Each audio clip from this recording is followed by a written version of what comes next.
Well, this week marks 20 years since those terrible attacks of 9/11. So much suffering, so much death. Sadly, there's been much suffering since then and before then, and suffering and evil will continue to be part of the reality that we all experience. 14 years before the 9/11 attacks, in one of the original Superman movies, relevantly titled A Quest for Peace, Superman says to Lex Luthor, "The world is as it always was, Luthor, with good fighting evil." And I think he was right.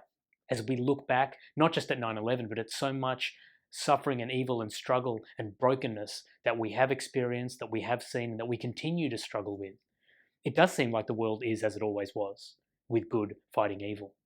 But there seems to be more to it than that. 14 years before Superman said that to Lex Luthor, Alexander Solzhenitsyn, the Nobel laureate, famously wrote that the line that divides good and evil cuts through every human heart. And I think Superman and Solzhenitsyn were both absolutely right. There is an ongoing fight between good and evil, between light and darkness, but the fight goes on in two realms. It goes on out there, and it goes on in here. Interestingly and compellingly, when we look at the Christian Bible, it affirms and diagnoses this brokenness, the two realities that we all know deep down to be the case, that there is something broken about us inside, and that there is something broken about our world out there. Whether it's the darkness out there that takes the form of COVID-19 or terrorism or war or famine or inequality or exclusion, or whether it's the struggle inside of us, struggles with loneliness, with anxiety, with addiction, with relational troubles and struggles, struggles with pride and anger. There is always a brokenness inside, and there is always a brokenness outside. And the Bible acknowledges and affirms that. But thankfully, that's not the end of the story. Because around 1,900 years before Superman and Solzhenitsyn, Jesus Christ said, "In this world, you will have trouble. But be of good cheer.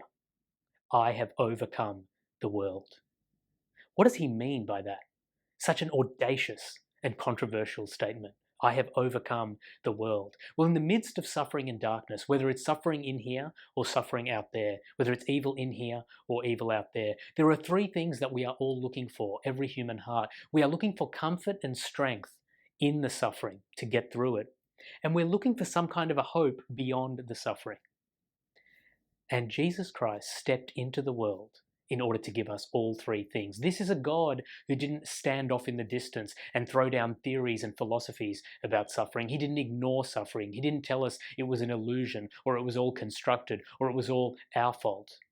He stepped down into our suffering as a person, took all of our suffering onto himself on a cross, died, defeated it, rose from the dead, and now, because of that, he stands before you and me today and offers us the three things we need: comfort and strength in our suffering, and hope of a future with him by our side, and ultimately an eternal future where there is no more suffering at all.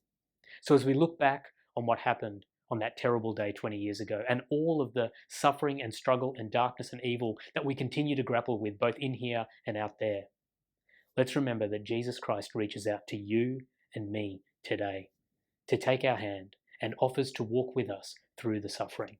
A God who suffered for us, and a God who, if we are willing to reach out and take his hand, is willing to suffer with us and give us a hope beyond the suffering. Thanks for watching.